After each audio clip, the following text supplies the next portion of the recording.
भागलपुर के नाथनगर विधानसभा क्षेत्र में आशा पार्टी के राष्ट्रीय अध्यक्ष आरसीपी सिंह ने प्रेस को संबोधित करते हुए केंद्र और राज्य सरकार पर तीखा हमला बोला। आरसीपी सिंह ने जम्मू कश्मीर के पहलगाम में हुए आतंकी हमले के लिए सीधे तौर पर प्रधानमंत्री नरेंद्र मोदी को जिम्मेदार ठहराया।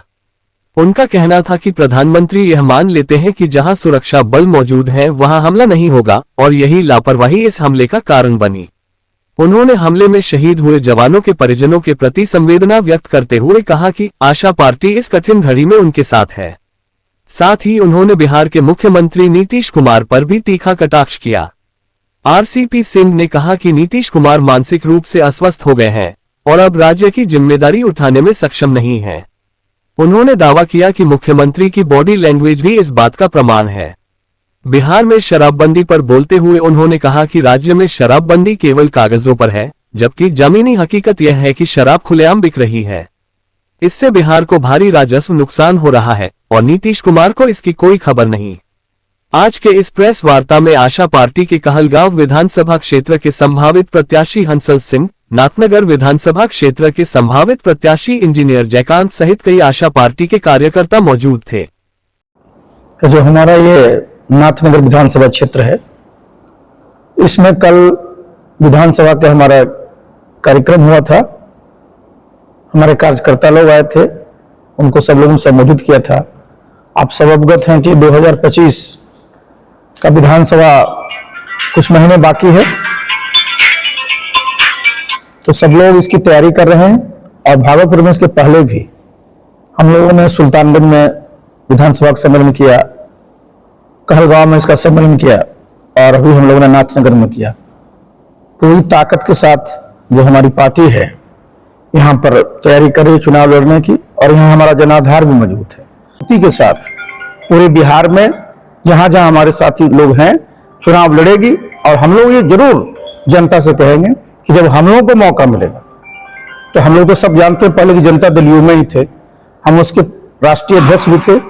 तो जो एक सुशासन का यहाँ जो शुरुआत हुआ था, और जो आज पूरे के पूरे जब दिखेगा पूरे बिहार में, तो वो दिखता नहीं है, तो हम लोग फिर से उसको स्थापित करेंगे। और इसीलिए हम लोग पूरी ताकत के साथ इस चुनाव की तैयारी कर रहे हैं। उसका डिप्लॉयमेंट नहीं है। क्या मतलब कहता है कि आप बिल्कुल निश्चिंत हो गए कि सब जगह बिल्कुल शांत है, जबकि देखिए कभी भी ऐसे मामलों में निश्चिंतता का माहौल नहीं होना चाहिए, चाहे अंतर्राष्ट्रीय स्तर हो, राष्ट्रीय स्तर हो या प्रादेशिक स्तर हो। यहां भी मैंने क्या बताया कि 2005 से 2010 में बिहार में लोग निश्चिंत हो गए कि अब तो सब अपराधी लोग भाग गए। अब क्या स्थिति है? जब आपने निगरानी कम कर दी, नीतीश बाबू का निगरानी कम हो गया, तो क्या हालत है?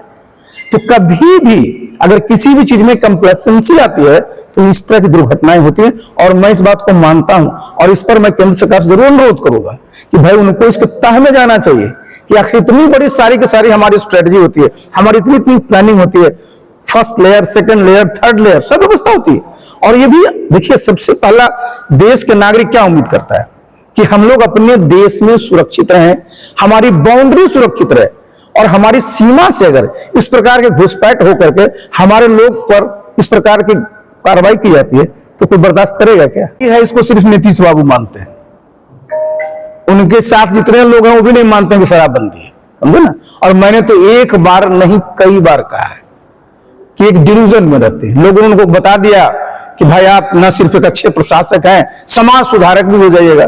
मैंने कहा कि भाई प्रशासक समाज सुधारक नहीं होता। समाज में कोई नहीं चाहेगा कि नशा का प्रयोग हो, लेकिन सरकार का जरा सोचिए, शराबबंदी की आपने चर्चा की, सबके लिए लूज लूज सिचुएशन है। होना क्या चाहिए? सबके लिए विन विन। सरकार का करीब 30 से 35 हजार करोड़ का नुकसान है।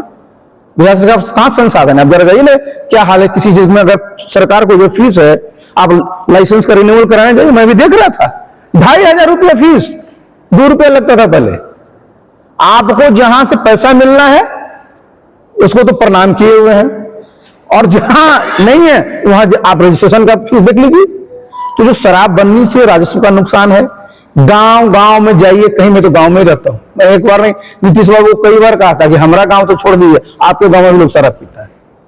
क्योंकि ये खान पान पर, मैं लोहिया जी भी कहा करते थे, जिनका रोज लोग चर्चा करेंगे कि खान पान पर कानून बनाना संभव तो है, लेकिन उसको लागू करना इतना आसान नहीं है। भाई ये तो पूरे बिहार के लोग देख रहे हैं कि जो नीतीश बाबू 2005 में थे, 2010 में थे, 2015 में थे, 2020 में थे, जिस प्रकार का नियंत्रण उनका चीजों पर था वो आज नहीं है। और जिस प्रकार का उनका बॉडी लैंग्वेज आप महत्वपूर्ण ओकेजन पर देखते हैं, तो जो प्रशांत किशोर कह रहे हैं उसमें ज्यादातर लोग सहमत ही होगा ना।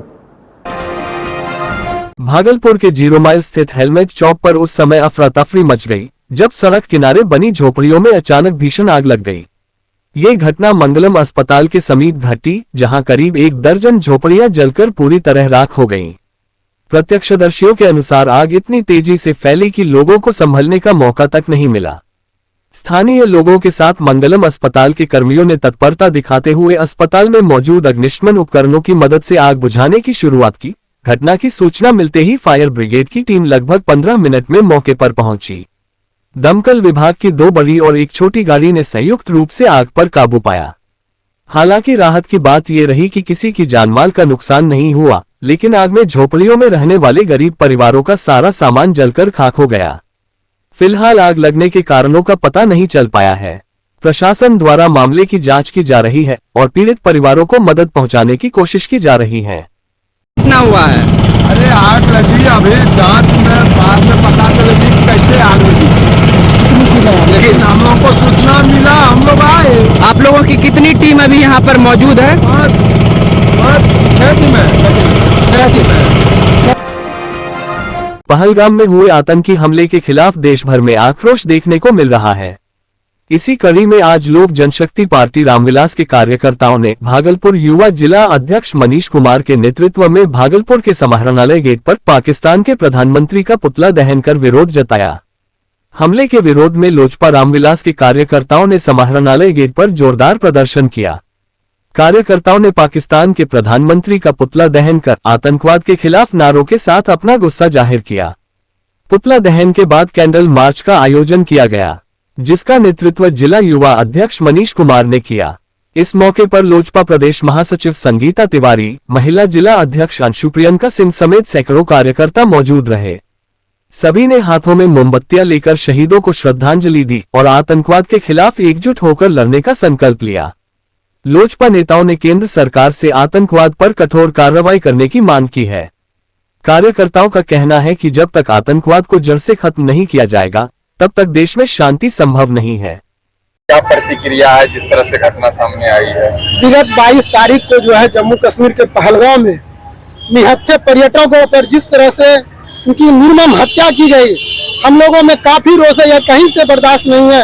पूरा भारत देश गमगीन है और ऐसा तभी हो पा रहा है जो आतंकवादी का मनोबल जो बढ़ा हुआ है। और बगल के देश जो पाकिस्तान है, जिनका दाना पानी भी जो है बिहार से, भारत देश से चलता है, उसके बावजूद भी पाकिस्तान अपना आतंकवादियों को संरक्षण देने का काम करती है और ऐसा कायराना पूर्वक व्यवहार करवाती है। और इसके व्यवहार से हम लोग काफी दुखी हैं। हम लोगों में पूरा रोष है। पूरा देश दुख की लहर में चल रहा है और जिस तरह हमारे पर्यटक को कश्मीर की घाटी में मारा गया, ये बहुत दुख की बात है। और इस दुख की घड़ी में, चूंकि मैं एयरफोर्स की पत्नी भी हूँ और जब कारगिल हुआ था 97 में हमारी शादी हुई थी, उस 1-1.5 साल के बाद कारगिल हुआ था। उस कारगिल के युद्ध को हम लोगों ने झेला है और हम लोगों ने देखा है। तो ये बयान करना और ये बताना कि किस तरह का दुख वहाँ हुआ होगा, और एक सैनिक की पत्नी होने के नाते मैं इतना ही कहूंगी कि अब समय आ गया है। अब वो समय आ गया है कि प्रधानमंत्री जी को फैसला लेना चाहिए। आज इतना दहन हम लोग कर रहे हैं कचहरी चौक पे।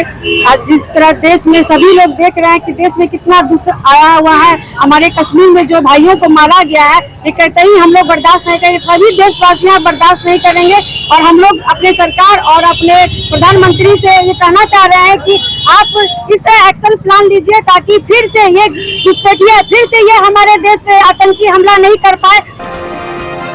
जम्मू कश्मीर के पहलगाम में सैलानियों पर हुए कायराना आतंकी हमले के विरोध में परबत्ती समाज के युवाओं द्वारा पाकिस्तान के प्रधानमंत्री का पुतला दहन किया गया, जिसका नेतृत्व युवा राष्ट्रीय लोक मोर्चा के नगर अध्यक्ष राजेश कुमार उर्फ राजा मंडल ने किया।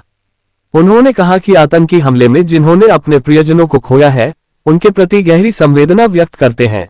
मृत आत्मा के शांति के लिए मोमबत्ती जलाकर श्रद्धांजलि दी गई। राजा मंडल ने कहा कि वक्त आ गया है कि आतंकी संगठन को जड़ से समाप्त कर दिया जाए। कार्यक्रम में मौजूद ज्योतिष मंडल, प्रमोद चौधरी, सावन यादव, अभिषेक कुमार, एबीवीपी के नेता आशुतोष तोमर, पूर्व छात्र नेता डॉक्टर मृत्युंजय कुमार, प्रवीण ठाकुर, राहुल कुमार, सुजीत कुमार, अनुज विश्वकर्मा, सोनू कुमार, सूरज कुमार, ऋषि कुमार के साथ दर्जनों युवा मौजूद रहे। सुल्तानगंज में महादलित परिवार के भूमिहीन परिवारों द्वारा लगातार अंचल कार्यालय का चक्कर लगा रहे हैं, फिर भी इन परिवारों को भूमि नहीं मिल रही है। इस मामले को लेकर भूमिहीन परिवार जन संसद के संरक्षक अजीत कुमार के आवास पर पहुंचकर अंचलाधिकारी के द्वारा भूमि दिलाने की मांग किया गया। इस दौरान भूमिहीन परिवारों ने बताया कि 12 साल से अंचल कार्यालय का चक्कर लगा रहे हैं। अंचल द्वारा जिस जमीन और अंचल का रसीद हम लोगों को दिया गया है, उन जमीन पर हम लोगों को नहीं बसाने पर रेलवे किनारे जीवन बसर कर रहे हैं। जन संसद के संरक्षक अजीत कुमार के पास पहुंचकर अंचल के द्वारा भूमि दिलाने की मांग किया है। वहीं जन संसद के संरक्षक अजीत कुमार ने कहा कि लगातार अंचल पदाधिकारी के पास जाकर महादलित भूमिहीन परिवारों को जमीन पर दखल दिलाने की मांग किया जा रहा है। अगर अंचल पदाधिकारी एवं जिला पदाधिकारी द्वारा महादलित भूमिहीन परिवारों को उनके जमीन पर है बसाया जाता है तो उग्र आंदोलन किया जाएगा। समस्या यही कि रहने का कोई व्यवस्था नहीं, हमको लोग को इतना आदमी को बैलट रहा है या रेलवे पर रह करके। कितना आदमी आप लोग?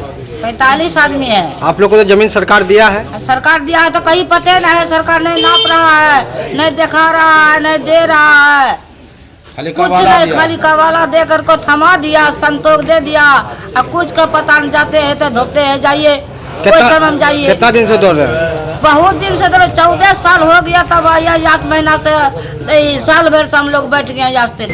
जो प्रशासन का रवैया है और जो मेरा अनुभव रहा है विशेषकर भूमिहीनों के संबंध में, वह बिल्कुल क्या कहते हैं कि नकारा साबित हुई है प्रशासन, और बार बार नकारा साबित हुई है। आज भी जब भूमिहीन प्रतिदिन 5-10 भूमिहीन मेरे पास आ ही जाते हैं कि हमको ज़मीन मिली हुई है, दखल करवा दीजिए, और मैंने कई बार अंचलाधिकारी से भी कहा है। और इसी पर जब बड़ा आंदोलन खड़ा हो जाता है तो सरकार खिलाफ में खड़ी हो जाती है और कहने लगती है कि आप गलत कर रहे हैं। तो भैया तुम मेरा प्रशासन से भी, जिलाधिकारी से भी और जो प्रभारी मंत्री भी हैं उनसे भी यह आग्रह होगा कि समय रहते आप चेत जाइए और इन भूमिहीनों को बसाइए। आप तत्कालीन प्रभारी मंत्री ने भी और चंचल कुमार ने भी कहा था कि हम मिशन मोड में भूमिहीनों को बसाएंगे। 8 साल हो गए इस बात को हुए, लेकिन आज भी कुछ भूमिहीन दर बदर ठोकरें खा रहे हैं। जन संसद के संरक्षक अजीत कुमार ने सुल्तानगंज विधानसभा क्षेत्र में 17 मुद्दों को लेकर चुनावी मैदान में उतरेंगे। सरकार द्वारा 17 मांगों को पूरा नहीं होने पर आंदोलन की चेतावनी दी है। इस दौरान जन संसद के संरक्षक अजीत कुमार ने प्रेस कॉन्फ्रेंस करते हुए एक पोस्टर जारी कर बताया कि सुल्तानगंज विधानसभा क्षेत्र में बिहार सरकार से 17 नए मुद्दे की मांग की है, जिसमें पहला मांग सुल्तानगंज में बंदरगाह का निर्माण, सुल्तानगंज में इंटरनेशनल हवाई अड्डा, सरकारी कार्यालय को भ्रष्टाचार मुक्त किया जाए, सुल्तानगंज में रजिस्ट्री ऑफिस बनाया जाए, सुल्तानगंज में रेफरल अस्पताल में आईसीयू की व्यवस्था, सुल्तानगंज के युवाओं के रोजगार के लिए सरकारी बीएड एवं पैरामेडिकल कॉलेज, चल रहे भूमि सर्वे के मद्देनजर यथाशीघ्र शिविर, काबिल लगान की परेशानी खत्म करने, सुल्तानगंज को पर्यटन क्षेत्र घोषित किया जाए, श्रावणी मेला का बोर्ड गठित करते हुए श्रावणी मेला को राष्ट्रीय मेला का दर्जा, किसानों की बेहतरी के लिए हर गांव में गोदाम बने, उनकी आय वृद्धि के लिए शीतगृह, डेयरी, फूड प्रोसेसिंग यूनिट जैसी औद्योगिक इकाइयों की स्थापना की जाए, गांव-गांव में महीनों से बंद जल नल को तुरंत चालू करने, मिट्टी घर वाले लोगों को प्रधानमंत्री आवास योजना के लिए शिविर लगाकर लाभों को देने, भूमिहीन दलित आदिवासी को घर हेतु 5 डिसमिल भूमि बंदोबस्त कर दखल देहानी करने, मुसहरी बस्ती गिरे हुए घरों का पुनर्निर्माण करने, किसानों को उचित दर पर यूरिया, डीएपी एवं कीटनाशक उपलब्ध करने की बात कही है। आज हम लोगों ने पोस्टर जारी किया है। सुल्तानगंज की जो आधारभूत समस्याएं हैं, जो मूल समस्याएं हैं, जिन पर सुल्तानगंज का विकास निर्भर करता है, उनमें से जैसे हवाई अड्डा बनना, सुल्तानगंज में बंदरगाह बनना, सुल्तानगंज को अनुमंडल को घोषित करना, सुल्तानगंज में रजिस्ट्री ऑफिस खोला जाना चाहिए। फिर इन चीज़ों के अलावा जो रेफरल अस्पताल है उसमें आईसीयू की व्यवस्था की जाए। इसके अलावे कुछ हमारे पुराने मसले रहे हैं, भूमिहीनों के मसले रहे हैं कि उनको दखल दिलवाया जाए, मिशन मोड में बसाने का काम किया जाए। इसके अलावे युवाओं से जुड़े कुछ मसले हैं कि हमारे क्षेत्र में सुल्तानगंज में बीएड कॉलेजेस खुले, सरकारी पारा मेडिकल कॉलेज खोले जाएं, और इन सब के अलावे जो है हमारे यहाँ श्रावणी मेला का एक बड़ा मेला लगता है, देश दुनिया में जाना जाता है। तो श्रावणी मेला बोर्ड बने, सुल्तानगंज को पर्यटक क्षेत्र घोषित किया जाए। इसके अलावे किसानों के लिए, किसानों की बेहतरी के लिए कृषि इंफ्रास्ट्रक्चर में गोदाम बनाए जाए, शीतगृह बनाए जाए, और भंडारण और संचारण की पर्याप्त व्यवस्था की जाए ताकि उनकी आय में वृद्धि हो सके। जनता त्रस्त है और अधिकारी और नेता मस्त हैं, और जनता बिल्कुल बदलाव के मूड में है, और हम लोग इसी बदलाव के वाहक बन करके, बदलाव की आवाज बन करके, सुल्तानगंज की आवाज बन करके हम लोग सामने आए हैं, और जनता की आवाज को हम लोगों ने मुखर किया है। जो मांग, जो पोस्टर आज जारी हुआ है हम लोगों का, यह पोस्टर सुल्तानगंज की जनता की मांग पर आधारित पोस्टर है, और सुल्तानगंज की जनता और उसकी आने वाली पीढ़ियों की बेहतरी के लिए यह पोस्टर जारी किया गया है।